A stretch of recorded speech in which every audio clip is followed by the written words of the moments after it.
Mga kaibigan, mga kababayan, maligayang pagbabalik po muli sa ating YouTube channel Pinas Balita, maghahatid ng pinaka-latest weather update sa lagay ng ating panahon. Nakamonitor at nakabantay pa rin po tayo sa dalawang bagyo sa loob ng ating Philippine Area of Responsibility. But before that, huwag niyong kakalimutan muna na mag-like and subscribe. Maraming salamat po. Sa kasalukuyan ho, ay nananatili pa rin ang lakas nito nga pong si Bagyong Emong dito po sa Sea West of Pangasinan. Ang pinaka-lokasyon po niya ngayon mga kaibigan ay meron pong layo na 175 kilometers west of Dagupan City. May lakas pa rin siya ng hangin na 120 kilometers per hour. Malapit pa rin po sa sentro at bumubugso naman up to 150 kilometers per hour. At kung titignan nyo mga kaibigan, nakataas pa rin tayo sa signal number 3. Dito po sa ilang bahagi ng northern portion po ng Pangasinan. Kasama rin dyan ang western portion ng Ilocos Sur. Kasama rin mga kaibigan dito ang western portion po ng Abra. So mga kaibigan ko, ang sinasabi natin dito, etong signal number 3 na ito, meron pong warning lead time na 18 hours, lakas ng hangin na 89 to 117 kilometers per hour. Sapat ito mga kaibigan, yung lakas ng hangin na yan para magpaangat ng mga bubong natin. Kaya yung mga light materials ng mga bubong at mga bahay, mag-ingat po sa banta ng malalakas na hangin. Possible yan ngayon. At posible pang mas lumakas po sa mga susunod na mga oras, etong si Typhoon Emong. So mga kaibigan, ang signal number 2 naman natin ay nakataas po dito sa Ilocos Norte, dalis po ng Ilocos Sur, dalis ng La Union, central portion ng Pangasinan. So kasama rin dyan ang ilang bahagi po ng Abra, Apayao, Kalinga, Mountain Province, Ifugao, Benguet, Babuyan Islands, northern portion at western portion po ng mainland Cagayan. So yung mga lugar na yan, meron pong 24 hours na warning lead time.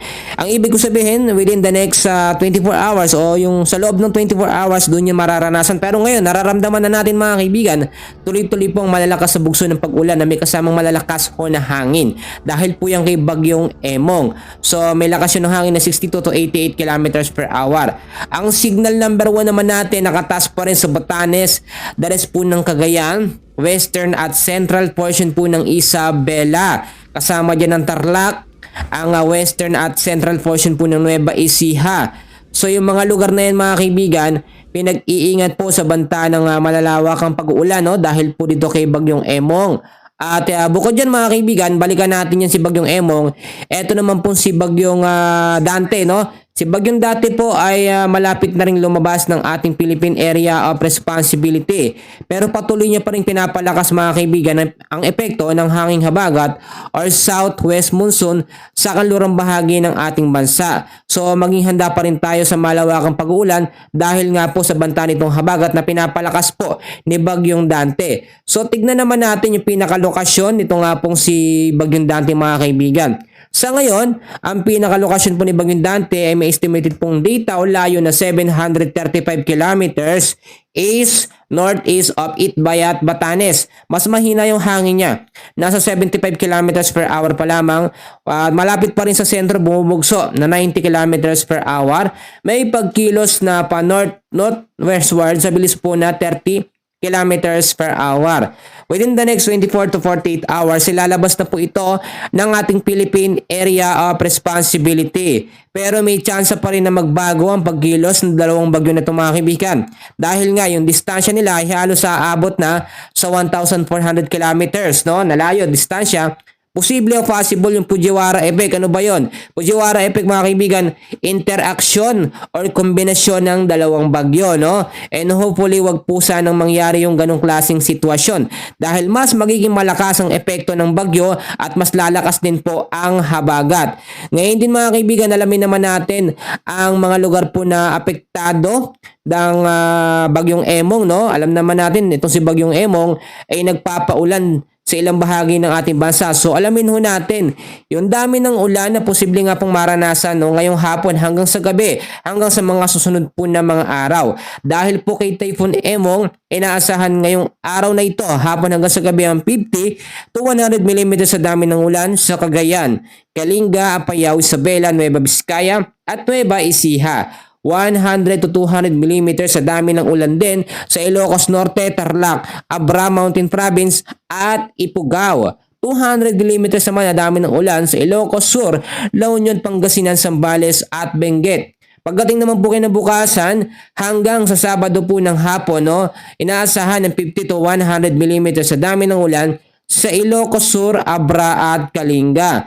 100 to 200 mm sa dami ng ulan sa Ilocos Norte, Apayao, Batanes at Cagayan. Dahil naman po sa southwest monsoon ay asahan din natin ng 50 to 100 mm sa dami ng ulan ngayong araw hanggang bukas to mga kaibigan sa Quezon, Oriental Mindoro, Palawan, Marinduque, Romblon, Antique, Camarines Sur at Albay. 100 to 200 mm sa dami ng ulan din sa Metro Manila, Pampanga, kasama dyan ng Bulacan, Cavite, Batangas, Laguna at Rizal.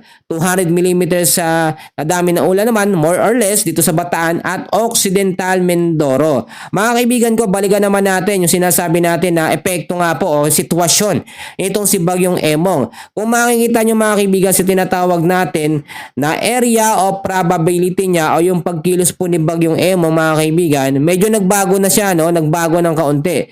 Dahil ito ay may chance na maging isang ganap na super typhoon category. So mga kaibigan, wag naman sana mangyari, pero kung makikita nyo sa ating pinaka forecast track, no, track at intensity forecast, yung area of probability niya mga kaibigan, ipapakita ko. Ngayon, nasa typhoon category siya. Ito yung sinasabi natin na magla-landfall siya dito sa ilang bahagi nga po ng Luzon. Makikita nyo yan. Super typhoon category yung ganyang klase ng symbol po, no, dito sa ating ginagamit na track and system forecast. So maging handa po sa mga posibilidad.